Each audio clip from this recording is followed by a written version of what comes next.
Think back to those fun, playful years of childhood and ask yourself what book you most treasured. Did you answer the Ohio Almanac? Michael Wilkos does. And as a teenager, what did you do over the summer just for fun?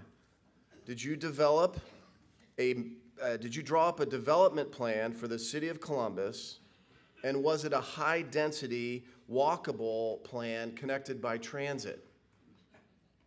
Can you recall the year, month, date, and time of the grand opening of City Center? Does anybody even know what year it was? City Center, August 1st, 1989. August 18th, 1989. What time of day? That was 10 a.m. Sorry, Steve. You owe a bottle of bourbon. Pretty impressive.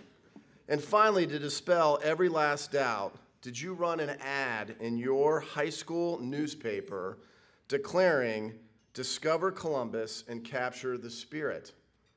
Would you ever think of doing such a thing? Well, Michael did. So if you remember last time he was here, he had on a really cool tie that was the skyline of Columbus, like on his tie. That was really cool. Well, Michael's responsible for research, development, and implementation of effective social investments that strengthen and improve our community, and he does it with the Columbus Foundation. Michael's depth of knowledge and experience in urban planning and community development is what he does. And then prior to joining the Columbus Foundation, he served as a senior impact director for the United Way of Central Ohio, and he had positions with the Danter Company, Capital South Community Urban Redevelopment Corporation, and the City of Columbus. Michael currently serves on the Council of Historic Neighborhoods, as well as the Franklin County Community Development Advisory Board. He is also an active volunteer with the Circles Guiding Coalition, an anti-poverty solutions group, the Salvation Army, New Life United Methodist Church, where he is a youth tutor there. He holds a bachelor's degree in geography and a master's degree in city and regional planning from The Ohio State University. Help me welcome Michael Wilkos to Columbus Rotary. Thank you and good afternoon. I had no idea he was going to go back to my childhood and expose some of my more nerdy moments as a young kid growing up in Youngstown, by the way. I was very touched by Victoria Meek's opening statement, particularly when she said about aspiring who we want to be. And I thought if there's really a theme for our city, it's about the fact that Columbus continues to aspire to be something more than it has been in the past. You know, it's very hard for us to predict the future and get it right. Rarely do we ever get the opportunity to examine trends and look at them through a wide-angle lens or something that's long-term, say 2 generations. And we examine change over time. We either see how much has changed or how little has changed. It was Chicago Tribune author Sidney Harris who said, "Our dilemma is that we hate change and love it at the same time. What we really want is for things to remain the same, but get better."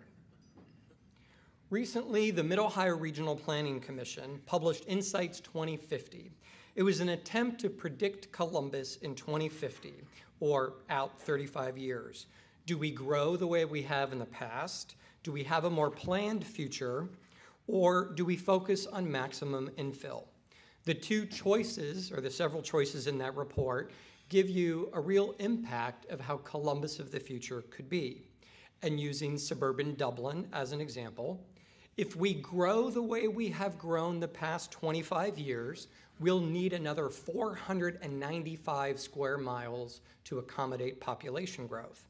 But if we take the extreme recommendations in that report and do maximum infill, we can add the same amount of population and only grow by 15 square miles. And that is what Dublin is doing with their Bridge Street project, trying to go high density and build a walkable community in the heart of Dublin. Well, Morpsey's report about urban planning really got the Columbus Foundation to start to think about philanthropy in our city. And what have the philanthropic needs of Columbus been looking back 35 years? And what might the philanthropic needs of this city be 35 years into the future? So we hired Dr. Bill Lafayette. Many of you may know him. He is the founder of something called Regionomics, and he published a report for us called Columbus 1980, 2015, and 2050. And he looked at everything from basic needs in education to immigration and healthcare and dozens of other issues in between. And today I want to give you a little bit of a preview of some of that data. And there are pages and pages of data tables. That is not what I brought with me today. What I brought with me today was I wanted to have a little bit of fun. And I want to take you back to Columbus of 1980 so I can remind you just how much this city has changed in 35 years. And in order to do this, I went to the Columbus Library and I got every single Columbus Monthly magazine from 1980, and I read every article from January 1st to December 31st of 1980. Because I wanted to see what was on the minds of people in Columbus. What were the advertisers advertising, and how much has changed? In 1980, well, downtown Columbus was not a very attractive place. Even if it had a few more stores than it has today, there were no trees along High Street from Nationwide to Fulton, let alone hanging baskets of flowers or power washing of the sidewalks that we all have come to expect in having a clean and tidy downtown. The Arena District was still a prison, and hopes of its redevelopment haven't even had been thought of yet. $50,000 could still buy you a house in German Village, Bexley, Grandview, and Dublin, and brand new homes were being built in Victorian Village for just $59,000. Those same houses today are starting at about $590,000. The number one selling car was the Chevy Chevette with its incredible 55 horsepower engine. Donnie and Marie were visiting with Catherine Levesque on the stage of the Palace Theater. And the new HP 85 microcomputer hit the stores. It was selling for $3,250. By the way, that would be $9,400 if you were to buy that computer today in inflation-adjusted dollars. And the VCR was just starting to be commercially sold, only to be challenged in the Supreme Court by the Motion Picture Association, claiming that the VCR would do to movie theaters, and this is a quote, what the Boston Strangler was to women left home alone. That is a quote from the Supreme Court case. Wang Computers took out a full-page ad in Columbus Monthly demonstrating the Columbus debut of a three-way electronic mail system that, based on the ad, must have been sent by lasers through space. But you had to call a phone number to get the location of where you could go to watch somebody send an email. The DeLorean, of course, made famous in the movie Back to the Future, was manufactured on Nationwide Boulevard. And Star Wars, Empire Strikes Back, was the #1 movie at the theaters. Mr. Jimmy Carter visited Columbus, and so did Ronald Reagan, and the battle for Ohio began as it continues to this day. Mr. Schwarzenegger was visiting Columbus as he was promoting himself as Mr. Olympian, having won his very first title in Columbus 10 years earlier.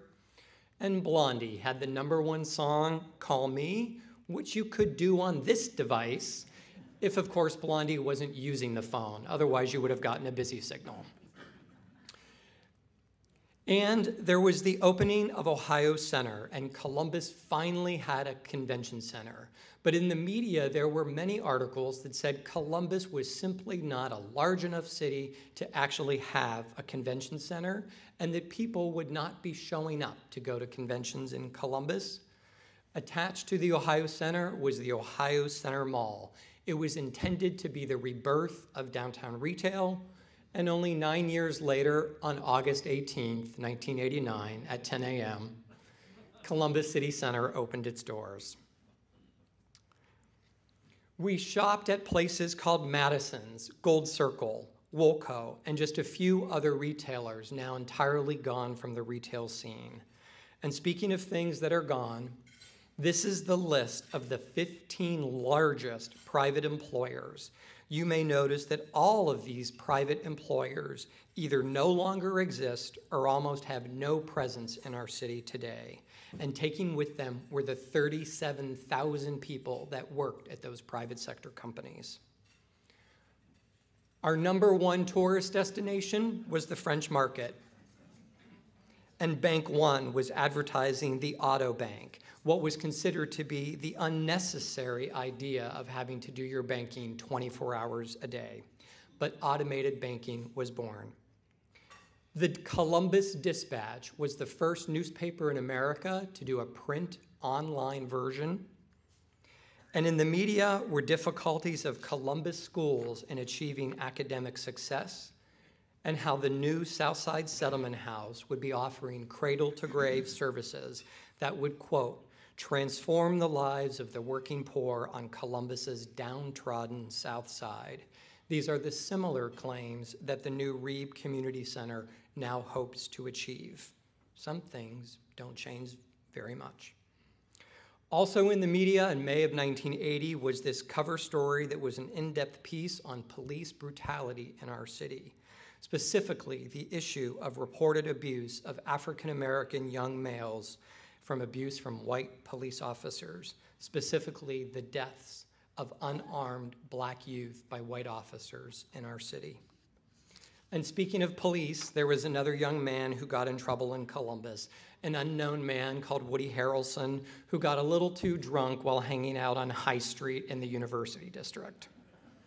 And there was another young man and his family named Jack who decided to move to Columbus and had big plans for the Columbus Zoo, and he grew the attendance from 300,000 to 2.4 million since he came to town. By the way, that's an 800% increase in attendance. So some things have changed, others not so much. But what does the data tell us about the past, present, and future? Well, in 1980, Columbus and the surrounding counties had just 1.3 million people. And since that time, we have grown, as you saw the headline about a week and a half ago, that Columbus now has more than 2 million people that live in our metropolitan region. And depending upon population growth, we could be somewhere between 2.4 to 2.7 million people in the next 35 years. That's up to 700,000 additional residents that we may need to accommodate in this community. What neighborhoods might they live in? What farm fields might have to be developed in order for them to move to our community? In 1980, there were 143,000 people who lived below the federal poverty line. By 2015, that number had doubled to 295,000, a 100% increase. And by 2050, while it's hard to predict the percentage of people who might be poor, the historical range in this community has been between 11 and 17%. That has always been the range for the past 50 or 35 years. So this predictive model is looking at the best case scenario and the worst case scenario. What that means is even in a best case scenario, if the percentage of people in our community living in poverty drops dramatically, we will still have more people in poverty in this community because we are a growing community. And this should make us stop and think about the decisions that we make today and how they affect economic disparity. In 1980, about 17% of the people in our region had not finished their high school education. By 2015, that number had plummeted to below 7%. And by 2050, it's expected that just 4 and 5% of people will not have completed their high school education. And while this indicator is showing significant improvement, what we know is just having completed high school does not adequately prepare most people for the difficulties of the job market today. Equally impressive in our gains, in 1980, just 20% of our region held a college degree. By 2015, we were well above state and national averages at nearly 39% of all people aged 25 and older holding at least a bachelor's degree. and depending upon a predictive model, somewhere between 40 and 55%, or nearly 700,000 people will hold a college degree in this region. Columbus has always been a destination for people for opportunity, whether that be jobs and certainly for education. And finally, looking at immigrants, foreign-born. In 1980, there were just 28,000 people who lived in this greater community that were born outside the United States.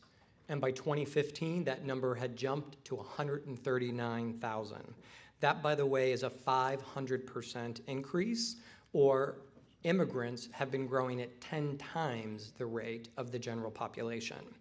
If this rate of change continues, by 2050, we could have somewhere between 300,000 and 450,000 people living in this region who have English as a second language, who have cultural barriers, who have different religions, who look different than us today, and both everything from our nonprofit sector to our transit system needs to adequately respond to these changes.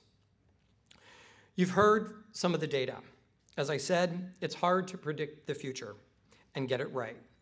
We can see this 1962 rendering of what they thought downtown Columbus was going to look like in 1992. But as we celebrate Columbus's growth and have that aspiration that we will continue to be something more than we have been in the past, I want you to think about our future decisions and the implications of our collective work. Can we reflect on Harvard University's discovery about the Columbus Way when they said, of all the cities they have studied across the country, Columbus's unique quality is its true ability to collaborate across political parties, something that I think on the national level would be nice to replicate. As a community, we have choices to make. As Canadian poet Pierre de Sico said, in the future, all cities will be distinguished by one thing, the nature of their enthusiasm. And I hope that we never lose our enthusiasm and our spirit for Columbus. Thank you.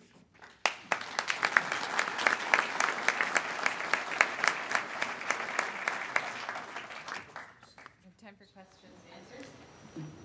Q&A? Yes, sir. Were there any predictions made in 1980 about 2015? You know, I went back and looked at different reports, both at the Columbus Foundation, things at United Way, and generally speaking, most of those reports were looking at shorter-term data trends, usually about a 10-year increment, because that's, of course, when census data was collected. As time has gone on between 1980 and today, the U.S. Census Bureau does do their 3-year American Community Survey estimates, so we actually get more recent and more regular data sets, but it was far harder to do some of those predictions back then. So in all the research that I did, I never found any real reports that were based in 1980 that were looking at actual data trends, other than, say, architects and planners who were looking at, say, the way people would live and the types of homes that we would have. Certainly there's been lots of things about the fact that we would be having driverless cars by now, or that we would be living in a city made of nothing but residential high-rises. A lot of that actually did not pan out, and in fact a lot of architects' versions of the future were much more modern, and then what happened starting in the 1990s was a shift to a more nostalgic look at cities. So if you look at the Arena District, or Easton, if you will, the architectural detail in those places tries to pull people back to, say, the architecture of small town Ohio, as opposed to going in a more modern direction.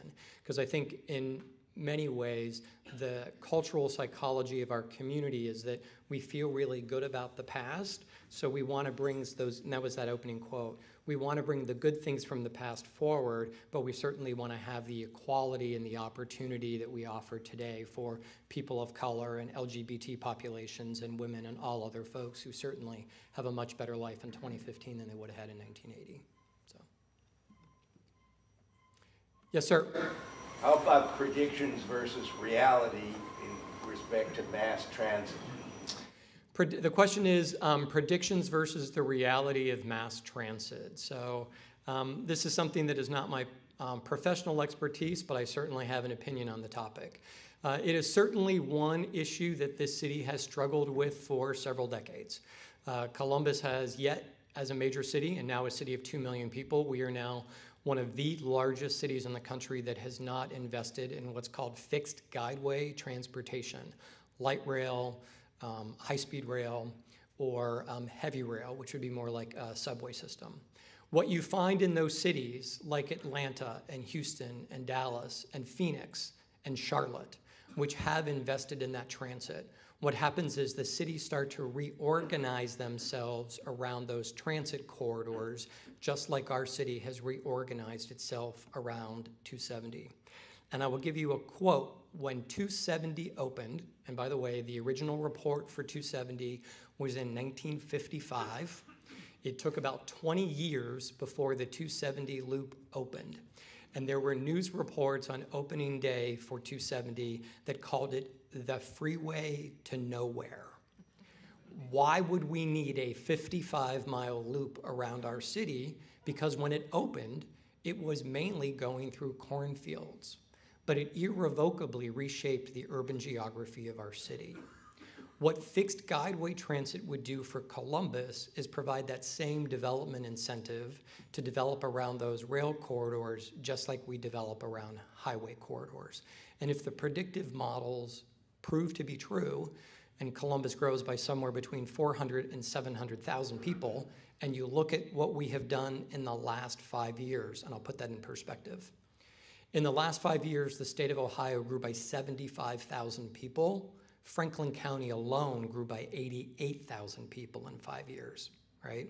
The economic engine of Ohio is within a 20-mile radius of Broad and High. So the question becomes choices. And what choices do we want to be making in 2016 about the kind of city that we will have in 2050? Because the Charlottes, Atlantas, Houstons, Dallases, and Phoenix, which are all very modern, post-World War II, low-density, automobile-oriented cities, have all invested in that rail option, so they're giving their residents choice. And that certainly is what I believe in, is that we should be a city that offers transportation choice. And currently, we do not. Yes, in the back. Do you have any information on demographics of employment? What has happened to manufacturing versus distribution, medical? Yes, the question was about data about what's happening in regard to employment, specifically with manufacturing. Manufacturing is certainly way down. As you saw that list of major employers, many of those provided living wage jobs for people who had only high school educations.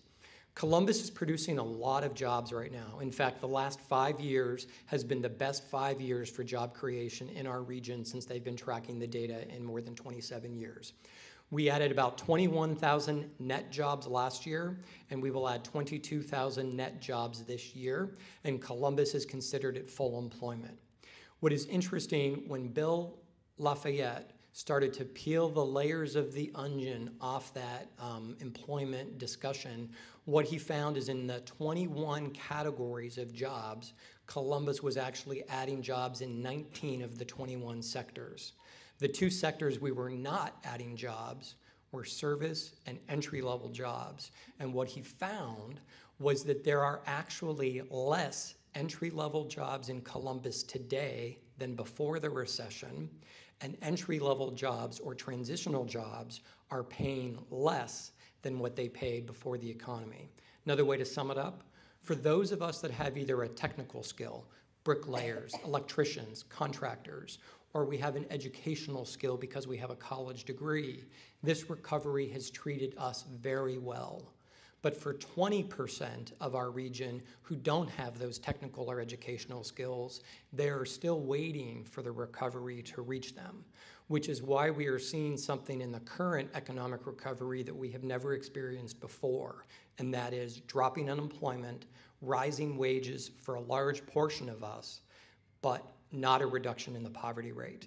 And that is because of fundamental structural changes in the economy that are disadvantaging those people who have either barriers, meaning they can't pass a drug test, they can't pass a literacy test, they don't have their GED or high school diploma, and we have employers out there that need workers and they simply don't have the skill set or the soft skills in order to keep the job.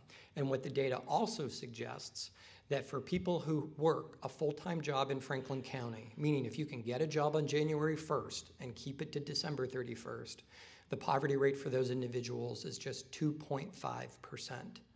But for people who work part-time or part-year, and those people work part-time and part-year because they have issues around childcare, transportation, chronic disease management, the poverty rate for that group skyrockets to nearly 27%.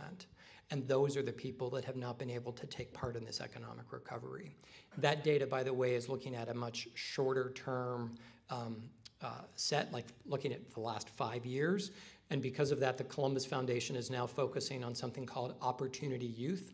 That would be youth between the ages of 18 and 24 who are not either working or enrolled in education. That is the area of our community that we are now beginning to focus on. And we just raised $850,000 last month to begin grant making in that category.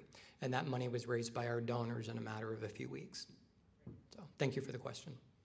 Yes, sir. Given what's going on with higher education online, have there been 2050 studies of the impacts on the higher education institutions here, OSU, Cap, Otterbein, Franklin, et cetera?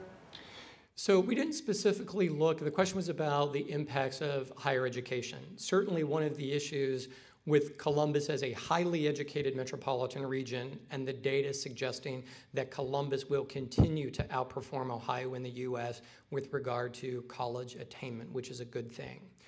What the report by Bill Lafayette also, though, acknowledged is that college is becoming increasingly very expensive, and it is saddling far too many young people with incredible debt, many of which are finishing particularly a baccalaureate degree who may not actually be able to put that four-year degree to active use, which is why I'm certainly an advocate for those things that are offered at Columbus State that provide people a 2-year vocational training, but actually provide them a job skill where they can make significant money very quickly in the economy. So the real issue will be is, one, whether or not we are producing the jobs that require that college degree, and we are making college affordable enough so it doesn't financially burden those individuals for the long term. It was not a nuance, though, that we had him do a deep dive into, but it was a significant concern that he raised in his research study.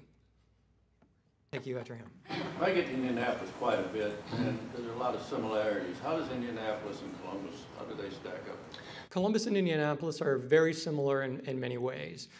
Between 2000 and 2010, Indianapolis was growing slightly faster than Columbus. They have come through the recession a little more difficultly than we have. The recession there came a little sooner. The recovery started in Indy a little later. If you look at job growth in Columbus versus Indianapolis, it has been more robust here. If you look at population growth, while Indianapolis outpaced us between 2000 and 2010, Columbus has been outpacing Indianapolis between 2010 and 2015. That is partly due to the fact that Indianapolis actually has a larger portion of their regional economy that is tied to a manufacturing base than Columbus. Indianapolis is favored by the fact that it actually has lower cost home building, so they benefit in that category. But for the most recent economic indicators, Columbus is outperforming Indianapolis just slightly.